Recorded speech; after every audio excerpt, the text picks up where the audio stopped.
बच्चों, once again welcome on Vedantu NEET made easy. क्या हाल चाल है? हाल चाल तो बहुत टाइट होंगे डेफिनेटली, बिकॉज एग्जामिनेशन हमारी नीट की जो है वो 8 मंथ्स में ही होने वाली है। अब अगले हमारे पास जो समय या अवधि बचा है वो ड्यूरेशन सिर्फ 8 महीने का ही है, इजंट इट? कैलकुलेट नहीं किया क्या अभी तक? कैलकुलेट कर लीजिए बच्चों। अगस्त खत्म हो गया है, सितंबर शुरू हो गया है अगले दिन से, ठीक है? तो सितंबर, अक्टूबर, नवंबर, दिसंबर, जनवरी, फरवरी, मार्च, अप्रैल, कितने मंथ बचे हैं बच्चों? Only 8 months. अभी तो मजाक चल रहा था, हाँ जी पूरे साल पढ़े, पूरे साल पढ़े, 4 महीने गायब भी हो गए, पता भी नहीं चला। एक्चुअली में ऐसा नहीं है कि आपने उन 4 महीनों में कुछ भी पढ़ाई नहीं की है। डेफिनेटली सब बच्चों ने पढ़ाई स्टार्ट कर दी है, बट समवेयर हम लोगों का वो जो डेडिकेशन लेवल जो कि नीट एग्जामिनेशन डिमांड करती है वो अभी तक नहीं आया है, इजंट इट?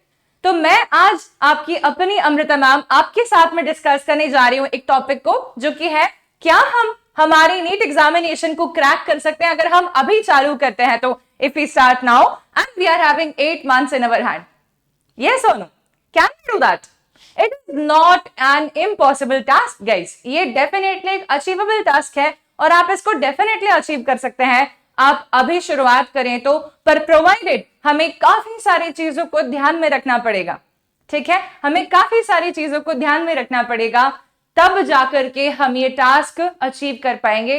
अभी तक जो हम अनऑर्गेनाइज्ड तरीके से चल रहे थे, अब थोड़ा ऑर्गेनाइज्ड तरीके से चलना पड़ेगा, है ना? तो बच्चों क्या करें हम ऐसा जिससे कि हम हमारी नीट 2024 को क्रैक कर दें सिर्फ और सिर्फ 8 महीनों में? तो मैं आप लोगों के लिए कुछ 13 पॉइंट्स यहां पर लेकर आई हूं, जिन 13 पॉइंट्स को आपको आज से ही अप्लाई करना है, इम्प्लीकेट करना है अपने लाइफ में, रूटीन में चेंज करके। ओके तो आप अगर ये अभी से इम्प्लीकेट करेंगे, अभी से अप्लाई करेंगे, तो आपको वो 8 मंथ्स में थोड़ा ऑर्गेनाइजेशन हो जाएगा, थोड़ा प्रॉपर तरीके से, अब बेटर ऑर्गेनाइज्ड फैशन में आप तैयारी करना चालू कर पाएंगे, ठीक है? मैं आपको ये नहीं बोल सकती कि बेटा इस मंथ में ये चैप्टर पढ़ना, उस मंथ में वो चैप्टर पढ़ना, बिकॉज मैं भी जानती हूं कि बच्चे जो हैं अलग अलग टीचर्स से पढ़ रहे होते हैं और कभी कहीं पर क्या चैप्टर चल रहा होता है, कभी कहीं पर क्या चैप्टर चल रहा होता है। जो टेस्ट आपके सामने रिसेंटली आने वाले हैं, हो सकता है उसमें अलग सिलेबस हो, जैसा मैं यहां पर लिख दूं वो अलग हो सकता है, राइट? तो इसलिए मैं आपको कोई चैप्टर वाइज बाइफर्केशन नहीं दे रही हूं। अगर आप एक सेल्फ स्टडी वाले बच्चे हैं और केवल सेल्फ स्टडी करते हैं तो वो बाइफर्केशन आपके लिए काम करेगा। पर अगर आप स्कूल जा रहे हैं, आप कोचिंग्स में भी पढ़ रहे हैं, आप ऑनलाइन भी पढ़ रहे हैं, ठीक है, आप हमसे पढ़ रहे हैं, ठीक है, तो 100% गारंटी नहीं होती है कि जो चैप्टर्स मैंने यहां लिखे होंगे आपके फिजिक्स टीचर भी वही पढ़ाएंगे, केमिस्ट्री वाले भी वही पढ़ाएंगे और बायो वाले भी वही पढ़ाएंगे, राइट? तो बच्चों फिर और क्या करें? तो कुछ चीजों को कंसिडर करेंगे ना, अभी से ये फॉलो करेंगे ना, 100% तुम्हारा सिलेक्शन होगा। पर तुम्हें प्रोवाइडेड इस चीज के ऊपर बहुत डेडिकेटेडली वर्क करना है। तो क्या करें हम, ठीक है? तो सबसे पहला पॉइंट है बच्चों, सबसे पहला पॉइंट है, आप देखेंगे मेरी हर स्लाइड में आपके लिए मैंने ये लिखा हुआ है, you can do it, you have to and you can, you should trust yourself. सबसे पहली चीज क्या करनी है? Understand the NEET syllabus. अब बच्चे क्या है, नीट का सिलेबस अंडरस्टैंड किए बिना ही चल रही है गाड़ी। जैसा टीचर्स पढ़ा रहे हैं पढ़ रहे हैं, जैसा उनके स्कूल में पढ़ाया जा रहा है पढ़ रहे हैं, जैसे ऑनलाइन पढ़ाया जा रहा है पढ़ रहे हैं, जो लोग ऑफलाइन कोचिंग्स में जा रहे हैं जैसा पढ़ाया जा रहा है वैसा पढ़ रहे हैं। पर नीट का सिलेबस उन्होंने अभी तक अंडरस्टैंड नहीं किया। तो नीट का सिलेबस अंडरस्टैंड करने का क्या मतलब होता है, ठीक है? 2024 का सिलेबस अगर आपके सामने नहीं आया है अभी तक, 2023 का सिलेबस लीजिए, उसको प्रॉपरली डाउनलोड कर लीजिए। डाउनलोड करने के बाद हो सके तो प्रिंट करके उसको अपने पास में टेबल पे रखिए कि ये नीट का सिलेबस है, ठीक है बच्चों? जब हम लोग किसी भी कॉम्पिटिटिव एग्जामिनेशन की तैयारी करते हैं और अगर हमारे पास में प्रिंटेड सिलेबस होता है, तो प्रिंटेड सिलेबस में राइट कि मेरा ये पोर्शन हो गया, रॉन्ग कि मेरा ये पोर्शन नहीं हुआ है, और 3-3, 4-4 राइट कि मेरा ये पोर्शन हो भी गया और रिवाइज भी हो गया 2-3 बार। ये जब हम देखते हैं ना धीरे धीरे प्रोग्रेसिवली कि मेरे इतने यूनिट्स कंप्लीट हो गए, इतने चैप्टर्स हो गए, इतने चैप्टर्स रिवाइज भी हो गए, इतना सारा बाकी बचा है, कुछ भी नहीं हुआ, टच भी नहीं किया इसको, तो क्लैरिटी आती है कि कैसे करें। तो पता तो होना चाहिए ना कि क्या नहीं हुआ है, तभी जाके पता चलेगा कि कैसे करें, ठीक है? तो नीट के सिलेबस को अंडरस्टैंड करिए। सबसे पहली बात, नीट के सिलेबस को समझिए। फिजिक्स में क्या चैप्टर्स हैं, बॉटनी में क्या चैप्टर्स है, जूलॉजी में क्या है, केमिस्ट्री में क्या है, ये सब बाइफर्केशन करिए। देखिए आपका कौन कौन सा पोर्शन 100% हो गया है रिविजन के साथ में, और कौन सा पोर्शन ऐसा है जिसके आपने क्वेश्चंस भी अच्छे से लगा लिए हैं बहुत सारे, ठीक है, और कौन सा पोर्शन ऐसा जो आपने टच भी नहीं किया है। ये बाइफर्केशन आप लेकर आइए, सबसे पहली चीज ये करनी है, ठीक है बच्चों। डाउनलोड करो सिलेबस फटाफट से, 2023 का सिलेबस डाउनलोड की चालू करो यार। 24 के सिलेबस पे अपन वेट नहीं कर सकते, नवंबर तक का वेट करना पड़ेगा उसके लिए, जब तक 2023 के सिलेबस के अकॉर्डिंग में पढ़ना चालू करिए। दूसरी बात है, क्रिएट अ स्टडी शेड्यूल, जो कि आपने अभी तक अगर नहीं किया था या किया था तो भी डगमगा गए और वो शेड्यूल अब फॉलो नहीं हो रहा है, दोबारा से रिक्रिएट करिए। अपने लिए एक स्टडी शेड्यूल बनाना बहुत जरूरी है। अब बहुत हो गया टाइम पास, अब बहुत हो गया डिस्ट्रैक्शंस, मोबाइल फोन चलाना, फालतू लोगों से बैठकर बात करना, ठीक है, जो कि आपके गोल में 1% का भी सपोर्ट नहीं करेंगे, है ना। बहुत हो गया टाइम पास, बहुत हो गया, ठीक है। आपको लगता है कि आप अभी बहुत बोर हो रहे हैं, पढ़ पढ़ के थक गए हैं, तो 5 मिनट अपने परिवार वालों से बात करें, अपने दोस्तों से बात करें, टाइम पास नहीं करना है, ठीक है। तो हर किसी से भी बात नहीं करना है जो कि स्पेशली आपको क्रिटिसाइज कर दे, वैसे लोगों से तो बिल्कुल दूरी बना लो बच्चों for the 8 months, next 8 months. एक स्टडी शेड्यूल बनाइए, सुबह इतने बजे उठेंगे, इतने बजे हमको रेडी होना है, इतने बजे पढ़ना चालू करना है, शाम में इतने घंटे हमारे को ऑनलाइन कोचिंग्स या ऑफलाइन कोचिंग्स के लिए निकालने हैं, और बाकी जो समय है ये सेल्फ स्टडी के लिए निकालना है। इतने समय में बॉटनी पढ़ूंगी, इतने समय में जूलॉजी पढ़ूंगी, इतने समय में फिजिक्स पढ़ूंगी, इतने समय में केमिस्ट्री पढ़ूंगी। Dedication will be coming only when you have a perfect study schedule and you are going to follow that. 7 दिन भी फॉलो करके देखो तुम्हें चेंज नहीं फील हो अपने आप में तो बताना, बिकॉज 100% चेंज फील होता है, ठीक है। तो एक स्टडी शेड्यूल बनाइए। तीसरी बात है, अपने सारे स्टडी मटेरियल्स को गैदर कर लीजिए। कई बार आपको ऐसा लगता है कि टीचर्स बोल रहे हैं एनसीईआरटी होना चाहिए, ठीक है, हमारे पास में एनसीईआरटी तो है, मैम बोलती हैं कि बच्चों एमटीजी फिंगर टिप्स खरीद लो, प्रैक्टिस उससे करो, तो टाल रहे हैं, खरीद लेंगे, दिसंबर आ जाएगा, जनवरी आ जाएगा, तब खरीद भी लोगे तो सॉल्व नहीं कर पाओगे, टाइम ही नहीं बचेगा। पीवाईक्यूज की एक किताब आपके पास होनी चाहिए, सॉल्व करने चाहिए, नहीं है खरीदिए, सॉल्व करना चालू करिए। अभी नहीं लेंगे तो आखिरी मोमेंट पे लेकर भी किसी काम की नहीं बचेगी, उसमें काफी सारे ब्लैंक पेजेस बच जाएंगे जो आपने देखे भी नहीं होंगे खुल के एग्जाम के पहले। अभी से लेंगे तो सॉल्व करी हुई मिलेगी किताब by the end of the year, isn't it. तो एक गैदर करना स्टडी रिसोर्सेज को, क्या क्या किताबें आपके पास नहीं है और आपको चाहिए है आपकी प्रिपरेशन के लिए, वो सब आपके पास होना चाहिए। Then focus on the concepts. अभी तक क्या होता है कि हम चल रहा है काम, टीचर पढ़ा रहा है, हमने सुन लिया है, अभी कोई टेस्ट भी नहीं आया है सामने, तो बच्चों को कोई टेंशन भी नहीं है किसी भी प्रकार की, तो फोकस नहीं कर रहे हैं अपने कॉन्सेप्ट के ऊपर। और अगर आप फोकस नहीं कर रहे हैं, अगर आप सिर्फ और सिर्फ उसको सुनकर अनसुना करने के लिए पढ़ रहे हैं, तो पढ़ाई मत करिए यार। कॉन्सेप्ट को समझना है, फिजिक्स टीचर ने क्या पढ़ाया वो आपको कॉन्सेप्ट समझ आना चाहिए, अप्लाई होना चाहिए।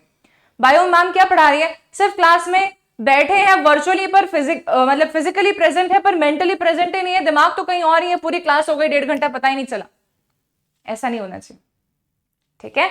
आपको डेडिकेट होना है इस काम के प्रति, आपको फोकस से पढ़ाई करनी है। आपको कॉन्सेप्ट्स घर आके जब रिवाइज कर रहे हैं तब भी बहुत ज्यादा फोकस के साथ में कॉन्सेप्ट्स को रिवाइज करना है। कॉन्सेप्चुअली पढ़ेंगे तो ही बात समझ आएगी, बात समझ आएगी तो ही क्वेश्चंस बनेंगे, क्वेश्चंस बनेंगे तो ही क्रैक होगा नीट, ठीक है। चलिए अगली बात है कि हमें मॉक टेस्ट देना चालू कर देना चाहिए। बच्चे बोलते हैं मैम मॉक टेस्ट देने के लिए बेस्ट टाइम क्या होता है, तो बेस्ट टाइम बच्चों कुछ भी नहीं होता है, ये तो आपके ऊपर डिपेंड करता है। आप मॉक टेस्ट अभी से देना चालू कर दीजिए, ठीक है। अगर आपको लगता है मैम हमारी फुल सिलेबस की मॉक टेस्ट हम अभी नहीं दे सकते, हम उस लायक नहीं बने, हम डिमोटिवेट हो जाएंगे उससे, तो आपको पता ही नहीं है एन नंबर ऑफ रिसोर्सेस इस दुनिया में अवेलेबल है बच्चों, आप चाहें तो गैदर कर सकते हैं। आप मॉक टेस्ट दीजिए चैप्टर वाइज, ठीक है, चैप्टर वाइज मॉक टेस्ट दे दीजिए आप, जैसे कि 3 या 4 चैप्टर्स के कुछ पेपर्स आप कलेक्ट कर लीजिए, जिसमें कि 3-4 चैप्टर का मॉक टेस्ट हो, पूरा 3 घंटे में देने का मॉक टेस्ट दीजिए बैठकर।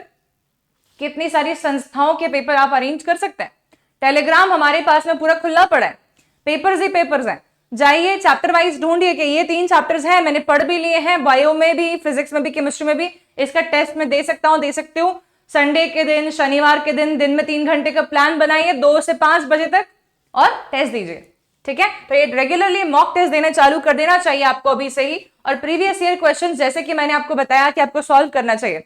If you have not yet started that बच्चों, हम आपको वेदांतो नीट मेड इजी पर पीवाईक्यूज और एमसीक्यूज सॉल्व भी करवा रहे हैं लाइव, तो आपने अगर नहीं चालू किया आप ज्वाइन कर सकते हैं हमारे क्लासेस में, सेशंस में। अगर आपको लगता है कि हम अकेले जब पेपर लगा रहे हो तो बोर हो जाते हैं, तो आप आ जाइए लाइव क्लास में, हमारे साथ में पेपर सॉल्व करिए, क्वेश्चन सॉल्व करिए, ठीक है। तो प्रीवियस ईयर क्वेश्चन सॉल्व करना जरूरी भी क्यों है, क्योंकि प्रीवियस ईयर क्वेश्चन से हमें पेपर का पैटर्न मालूम पड़ता है, हमें पता चलता है कि हमारे जो पेपर्स हम सॉल्व कर रहे हैं उसमें कौन से कॉन्सेप्ट से ज्यादा पूछा गया है, ठीक है, कैसे टाइप की क्वेश्चंस बने हैं, ये सब चीजें प्रीवियस ईयर क्वेश्चन से मालूम पड़ती है। देन नेक्स्ट आता है revision is must. Revision is the key thing. हफ्ते भर के जो भी पढ़ाई की उसका रिविजन प्लानर भी होना चाहिए।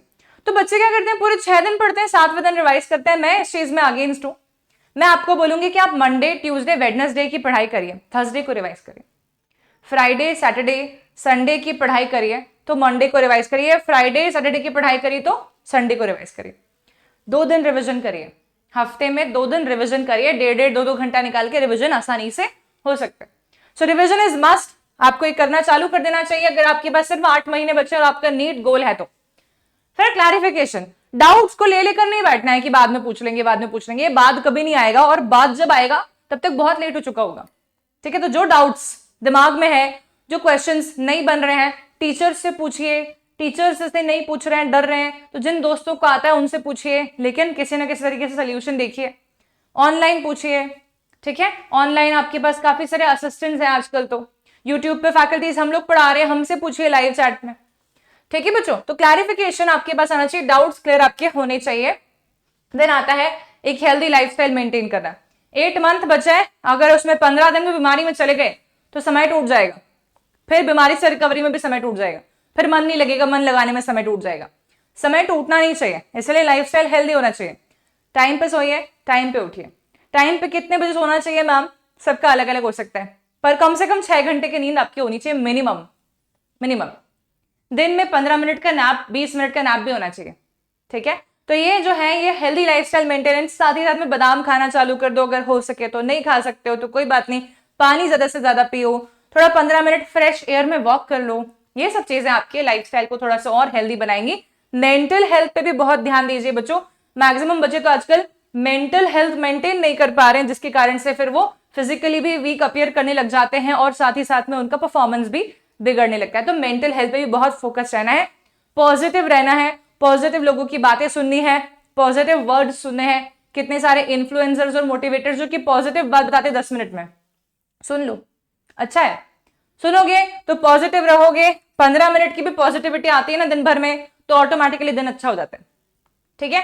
फिर टाइम मैनेज करना है एग्जामिनेशन के समय, तो ये एकदम से नहीं आएगा, ये तब आएगा जब आप मॉक टेस्ट दे रहे होंगे। तो मॉक टेस्ट में 3 घंटे में पूरा पेपर बनना चाहिए, ये कोशिश करनी है। तो पूरा पेपर बनाने के लिए हमें फोकस रहना पड़ेगा, हमें ज्यादा फास्ट करना पड़ेगा। हम ऐसा नहीं कि 3 घंटे का अलार्म तो लगाया, बीच में 25 मिनट उठ के घूम फिर के आ रहे हैं, पेपर चल रहा है, 3 घंटे बैठ के करना है, पूरा सॉल्व होना चाहिए, ठीक है। ये आपकी कोशिश होनी चाहिए अभी से ही, तब जाके एग्जामिनेशन के दिन भी ये रिफ्लेक्ट कर पाएगा। एंड नेक्स्ट आता है बच्चों कि अपडेटेड रहिए। ऐसा नहीं हो कि हमारे सामने कोई नए नॉर्म्स आ गए, आपको वैसे तो हम लोग अपडेट करते ही रहते हैं हर एक बदलाव से, ठीक है, कि ये चेंज आया बच्चों नीट में, ये चेंज आया है, हमारे पास ये न्यूज आई है, कौन कंडक्ट करेगा, कौन नहीं करेगा, पेपर का पैटर्न कैसा रहेगा, ये वो अपडेटेड रहना। अपडेटेड रहने के लिए ये नहीं है कि 24 घंटे यही सर्च करते हैं गूगल पे, how NEET will be conducted, what paper it will be. It's not like that. Stay updated, follow one channel, updates, if you are able to see the thumbnail and you are understanding कि इस पे क्या लिखा हुआ है, मेरे काम का लग रहा है, click that and understand what the person is trying to tell you, ठीक है। So stay updated and the next thing is simulate the exam conditions। इसका क्या मतलब है, हफ्ते में 1 दिन पेपर देने का मैं आपको बोल रही हूँ मॉक टेस्ट। वो मॉक टेस्ट जब आप दे रहे हैं तो आप 3 घंटे बिल्कुल जैसे कि नीट का पेपर दे रहे हैं, उतने ही डेडिकेशन से, उतने ही फोकस के साथ में आपको पेपर देना है, ठीक है। एग्जाम कंडीशंस को सिमुलेट करते हैं तो हमें एक तरीके से हम हमारा जो फाइनल युद्ध है उसकी तैयारी अभी से कर रहे हैं, वैसे ही युद्ध की प्रैक्टिस कर रहे हैं, एग्जामिनेशन जैसा ही सिमुलेट कर रहे हैं कंडीशन को, घर पे बैठ के पेपर दे रहे हैं, ठीक है। तो ये भी आपको करना है बच्चों, ठीक है। So these are some of the things जो कि आपको करनी है। आपके बस सिर्फ 8 महीने बचे हैं, अभी से अगर आप ये सारी चीजें करना स्टार्ट कर देंगे तो ऑटोमेटिकली आप अलाइन हो जाएंगे towards your NEET preparation in a better way, ठीक है। तो आई रियली होप कि ये वीडियो आप लोगों को बहुत हेल्प करने वाला है अपने आगे की जर्नी को डिसाइड करने में और नीट के थोड़ा और क्लोज जाने में। मेडिकल कॉलेज की सीट के थोड़ा और नजदीक जाने में. So this is all बच्चों. Thank you so much. I really hope that this session helped you a lot. And if yes, then please don't forget to like this video and share it with all of your friends who are preparing for NEET. Also, don't forget to subscribe to Vedantu NEET made easy. ठीक है, तो बच्चों next session में मिलते हैं. Meanwhile stay tuned and don't forget to comment and tell me whether you like this session और not. Thank you so much.